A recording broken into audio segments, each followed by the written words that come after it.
Hi, welcome to the second lecture in our course. And the title, as you can see, is Medicine as Cultural and Intellectual Encounter. So, just in the last lecture, the very first lecture of the course, we said medicine is more than just medicine, medicine in the sense the medicine we use, or the doctor, or hospital, or clinic. So, it encompasses several things, and now we have made a big leap. So, we are seeing medicine as a cultural and intellectual encounter. And as in the last lecture, as I said, in the colonial context, medicine is particularly significant because two broad sets of people are meeting, the colonized and colonizer, with the power differential, asymmetry in relationship, and all that.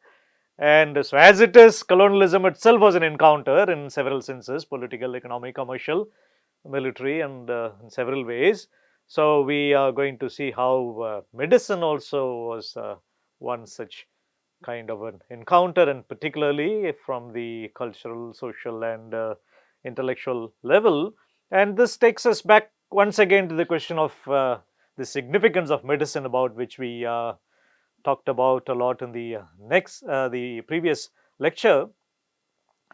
Medicine, as I said early in that lecture itself, is a field where you could expect maximum interest from the government, if not out of a sense of responsibility, but at least due to various compulsions and self interest. And coming to the question of colonized, the question of the ruled. So, this was one field where the rulers came into the most intimate contact with the ruled, compared to other fields like politics. Of course, there were governments at different levels which were dealing with the people, and at the commercial level also, people were the colonizers were dealing with different kinds of Indians at different kinds of levels: the middlemen, the shopkeepers, the suppliers, and all kinds of people. But of all those fields, so medicine is the one which involved the maximum engagement with Indians, directly or indirectly. And the other thing to be noted throughout this course is the interconnectedness in all of these things. So, while I talked about the different dimensions of medicine itself, you saw what a broad array it was. So, that itself gives us enough clue to understand that medicine was connected to so many things, so many other things. So, these are the social, the medical, the military, and the commercial, the political. So, all these cannot be actually seen in isolation. Sometimes, for convenience, we may see them, but then in real life, all of them were so very interconnected. So, that we should keep in mind. And medicine was also a very important field through which the colonizers got to understand the new environment, as I said at the beginning of this course. So, the colonizers came to an arena which was totally new in many ways, from language to climate to food to animals to everything, flora, fauna, everything. And so, there was a challenge of understanding the environment. And as I say in many of my classes, so the more you know, the more you are in charge of things. The more you know, the more you are in control. So, you are in control of the things, whether it's your class, or whether it's a territory, or whether it's a project. So, the more you know about it, the more is the sense of control you have.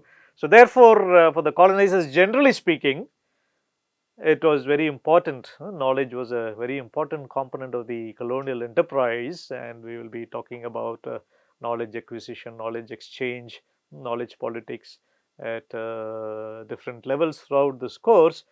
And what I would like to just mention here is that so the medical enterprise served as one of the important channels through which this very understanding of India and their diverse environment, so that understanding could take place.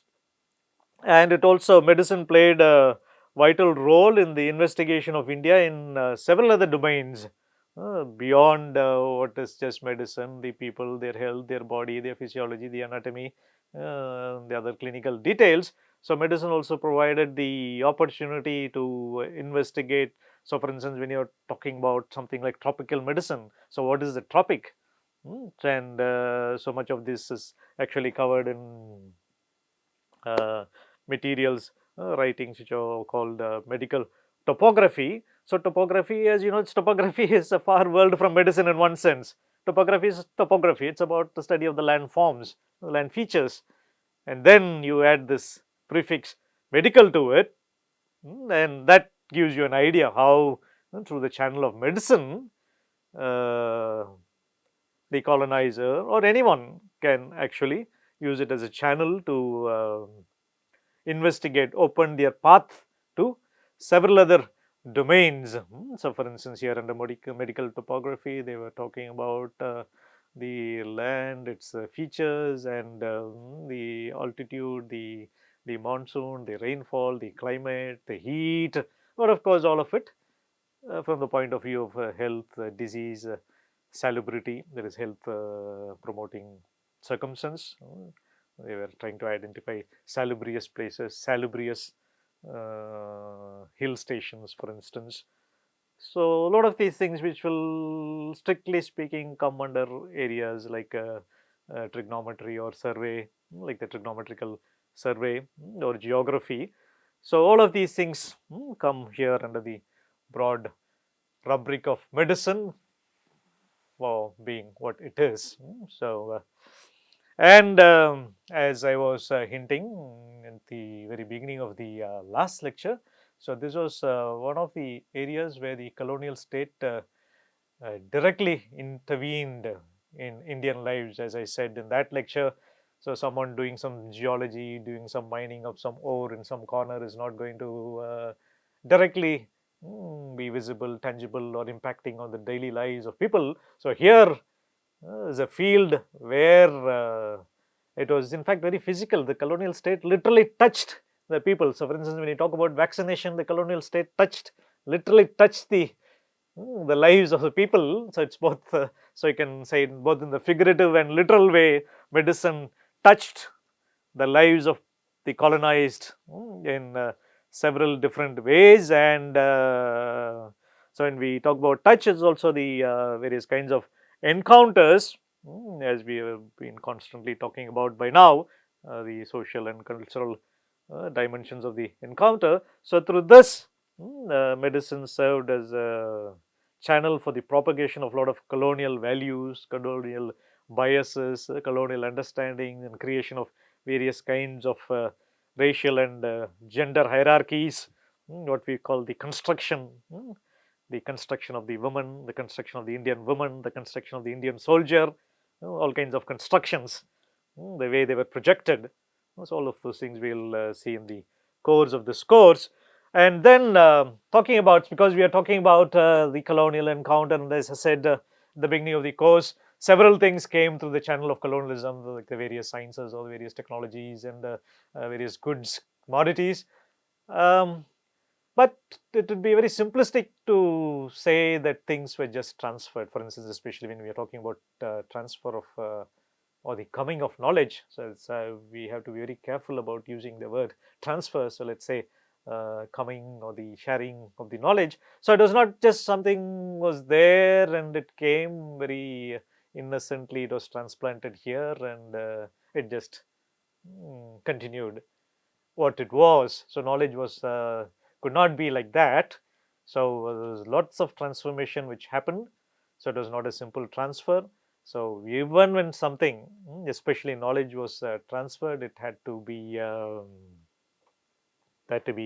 customized according to the certain things. Certain understandings would work in some other context, but may not work here. So that is what we mean by customization, and also co-creation. So this, in fact, tries to give um, justice to those who were here, the colonized, who were once upon a time in history depicted as just mere recipients or just mere participants on whom things were dumped and things that they passively accepted. Actually, historiography now recognizes that there was a lot of co-creation in these kinds of places, which are referred to as contact zones, where these kinds of contacts happen between different kinds of people among the colonizers and colonized. So it was not just a transfer process. So there was a lot of emendation, changing of the knowledge according to the particular circumstance, and most importantly, there was a lot of contribution from the locals, and there was that co-creation. And another point, it's a punchline we have to keep in mind, and it's again one of the reasons why the colonial state, at least initially, showed a lot of interest in indigenous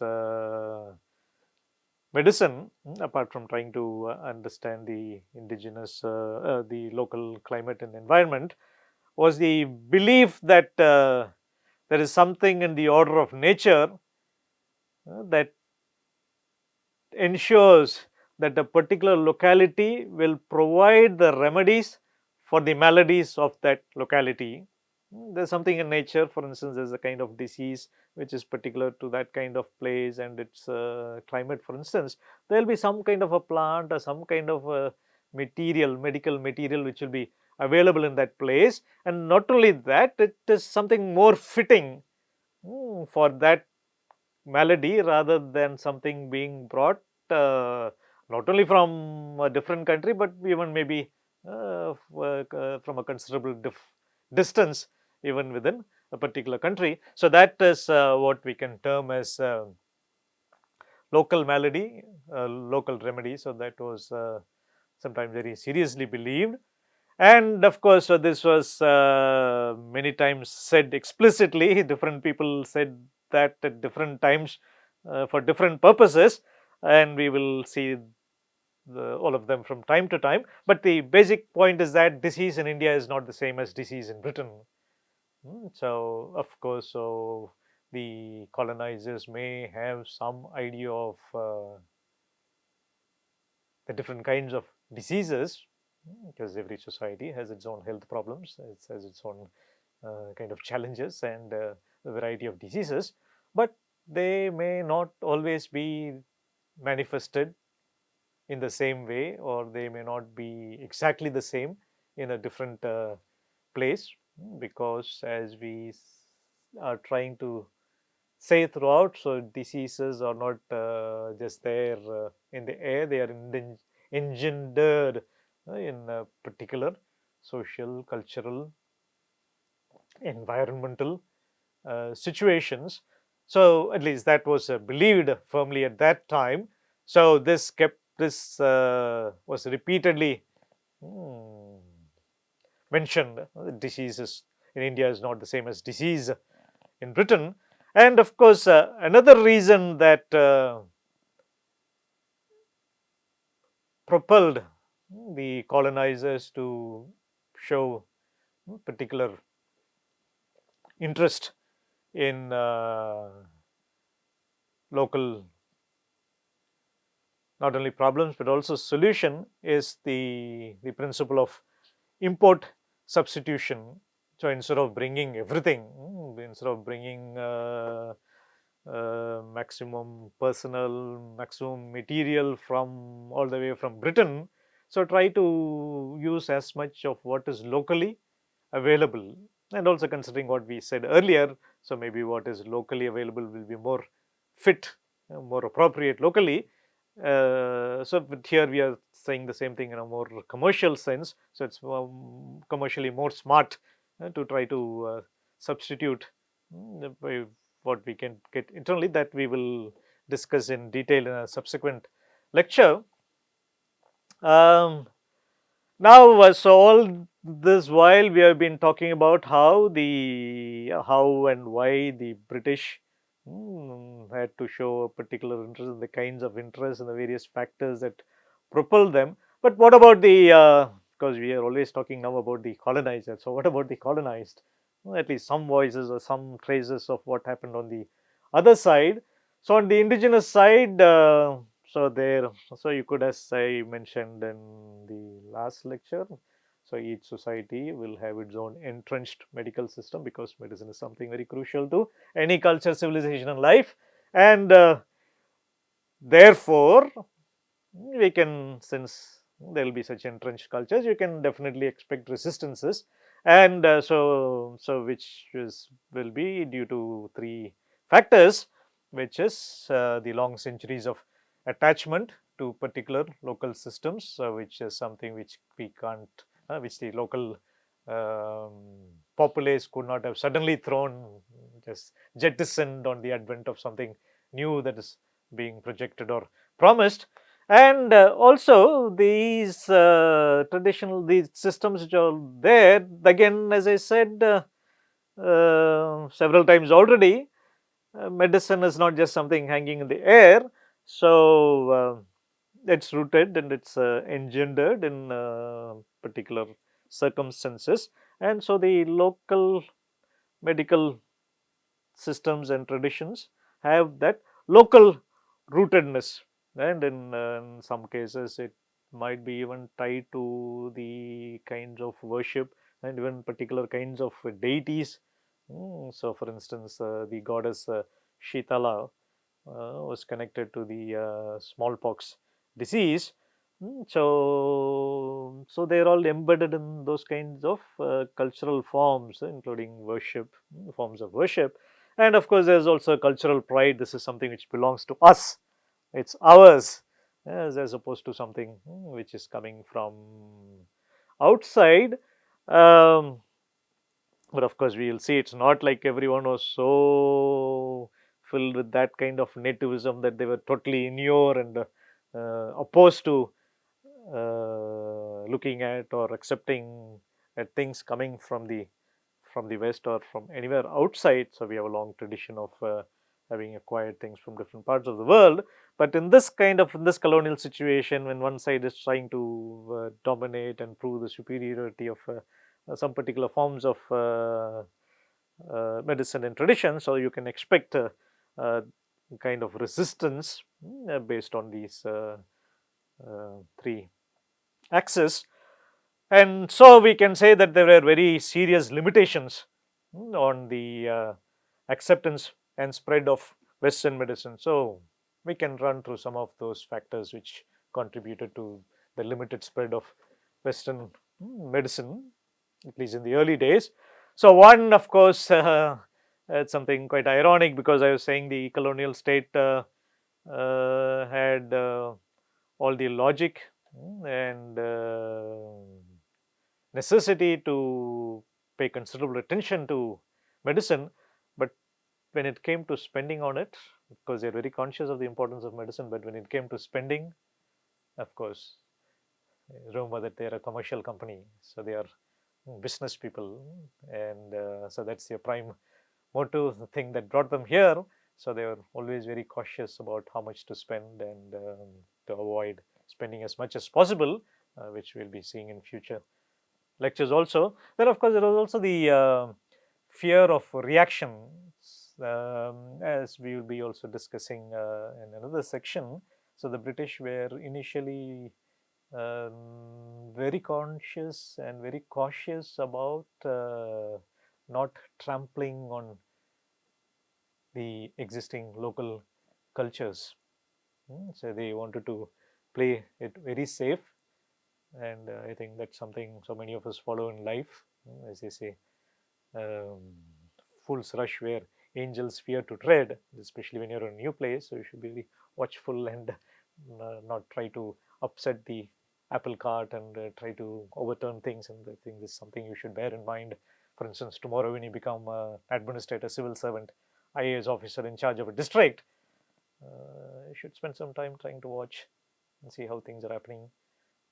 And on the other hand, if you try to upturn everything, okay, I'll change everything in 1 week, and things may fire on your face. So that's something, it's a very important lesson from history and from this course. I will keep you reminder of that from time to time. So they had this very logical fear of opposition.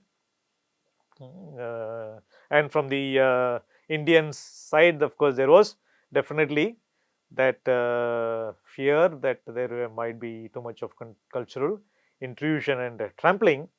And also on the Indian side, so this was one of the blames put by the British, that the Indian side, especially the property wealthy elements, so they were refusing to pay the taxes, which the new extra taxes that were levied for conservancy works, for sanitary maintenance works, and other such things. Then the next big factor which contributed to the limited reach of Western medicine was the sheer size of India, the geographical size, the distance, the vastness of the country, because of which Western medicine could not reach the rural areas, the hinterlands.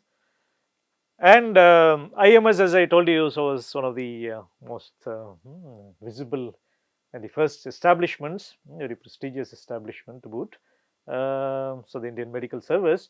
So that also, as I said, it was primarily military establishment, and of course there was also some civilian outreach. They went beyond the military, and even people in the IMS, as we'll see later, also did civilian practice, but still that was related to the towns or the nearby suburban areas. And even in towns, so there are all kinds of other issues. As I told you, I'll keep reminding you, there will be a lot of social and cultural issues throughout this course, intersecting with medicine. So, for instance, in the towns, when they were setting up hospitals, there were concerns about caste. So, can people of different caste be accommodated in the wards, same ward? Shouldn't there be separate wards for different castes? Can the same food be served for people of different castes in a same hospital? Should there be different kinds of cooking arrangements? And the hospitals themselves were identified as places of impurity, because, as you know, Indian social system, there's a lot of interest, concern about purity, impurity, maintaining of purity. And it was even more difficult, especially reaching women who were said to be behind the veil of the zenana. So they were behind the screens. So it was particularly difficult to pierce that screen, the zenana wall that kept the women folk isolated in the household, in a literal sense or in a larger figurative sense. So, of course, there are specific plans to solve that problem of piercing that zenana, which we'll discuss later. But we should recognize here that there was that difficulty. Then, of course, the other important factor which contributed to the limited reach of Western medicine was the ready availability of alternatives, the local alternatives. So, why would one unnecessarily go for what was coming from outside, and something which we are not sure whether this is something which, as I said, has been tried, tested, lived with for hundreds of years, and which are far cheaper for various reasons, including that they are locally available. So, the cheaper cost of that alternatives, and as I said, they are culturally close in the sense that they also come as a package. So, for instance, when local practitioners administers some kind of a medicine, so it comes with a package of the particular kinds of chants, some religious symbolisms, music, or religious prayer, which has to go with it. So all those kinds of things come with that, whereas Western medicine is too mechanical, too secular in terms of injections and tablets and other kinds of things. So, so compared to that, so that cultural closeness is there. And so talking about that, so as one of the things we'll do in this course is actually keep going between the past and the present. So as you see, I've already done that in different ways. So similarly here, so this is something which we can talk of in today's terms, where there are areas where the reach of Western medicine is very limited. Um, so, for instance, and also we know, so now we are talking about the present. So, there is that conscious trend of seeking indigenous medicine rather than Western medication. So, for instance, like people like me always try to see whatever is immediately available in the balcony. So, for instance, when I or someone in our family has some cold, we reach out to the tulsi leaf in the balcony as the first resort, even today. So we don't go for aspirin, dispirin, and those kinds of, or even Vicks. So, so that is one of the reasons some people, because of their family circumstances, their kind of belief or their culture, say it can be for that reason, or it can be like genuine understanding that, oh no, this is particularly effective, or now it's a little more scientific argument also that this has got less side effect.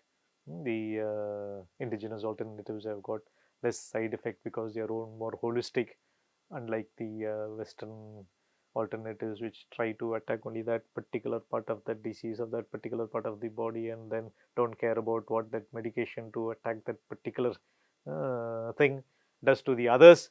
So, therefore, ending up giving a lot of side effects. Or, as I said, there can be several other reasons, because I just can't afford to go. It's not just it's just near in my balcony, but there are some cases like where in some villages, like it's there in their garden, that's fine. But then there's also the problem. For instance, I can always afford to go and have some of all those alternatives I mentioned, but in some cases it's just not available. So whatever it is, there are several reasons, and of course there is also that funny reason where we actually some people now particularly are having that conscious seeking of the indigenous method, just because Americans are also doing it. Oh, the British themselves are doing yoga. Oh, they themselves are doing polarity therapy. Oh, which means there's something there in Siddha. Oh, there's something there in Unani, because people from New York are coming and doing it. So that's a bit ironic, but anyways, there are different reasons. And of course, there's also another interesting reason again, talking about more recent times. So, for instance, there are certain areas where Western medicine is sometimes clueless, or it's fighting a tall battle. For instance, cancer. Of course, lots of research is happening, but then cancer is one area where there are huge challenges. So, in such cases where Western medicine seems to be a bit not too strong, can't very confidently say it has cracked that particular problem, local alternatives are ruled or rolled out. So, for instance, more recently, so in this part of the world, in Tamil Nadu, the state public health department itself very proactively supplied this drink called Nilavembu drink, so which is a concoction made from herbal ingredients through the Siddha method. So, during the dengue challenge, it was a big challenge a couple of years back. So, of course, they were doing whatever Western science was doing. They were doing all the blood testing, isolation, and all kinds of tablets as they would do. But this was one of the things which was very proactively done. So, by the department in public places, very without any kind of, it was not at all apologetic or without any sense of misgiving. So, and more recently during COVID, as you know, like especially the first few months of COVID, until vaccine came out, so biomedicine was not that very confident, and of course that provided the room for all kinds of people advocating all kinds of cures. But so in that situation, so people were very particular about that keyword immunity, somehow build the immunity. So even though people were not too clear about what was the kind of the problem, the causal agent, the way it was caused, but generally to build the immunity. So again, the government, many governments had their own local alternatives. So there again, the government of Tamil Nadu came up with something called the Kabashura Kudineer, which is again a herbal concoction through the Siddha method. So that was distributed, and also that's one of the most important commodities sold during the COVID period. Of course, it's It's not a thing which is very easy to drink, very bitter and all that, but still, in spite of that, it's not very attractive. But the situation, that's what I'm trying to say, there might be situations where Western medicine, biomedicine may not be all that confident and all that convincing. So there's several reasons why indigenous still matters. And so the as we go to the start of the lecture, the very topic. So how this is not just about medicine, it's a intellectual and cultural encounter, and this is something we will see throughout this course, and keep watching for it. So for today, this lecture, that's it from me. Take care. Bye bye.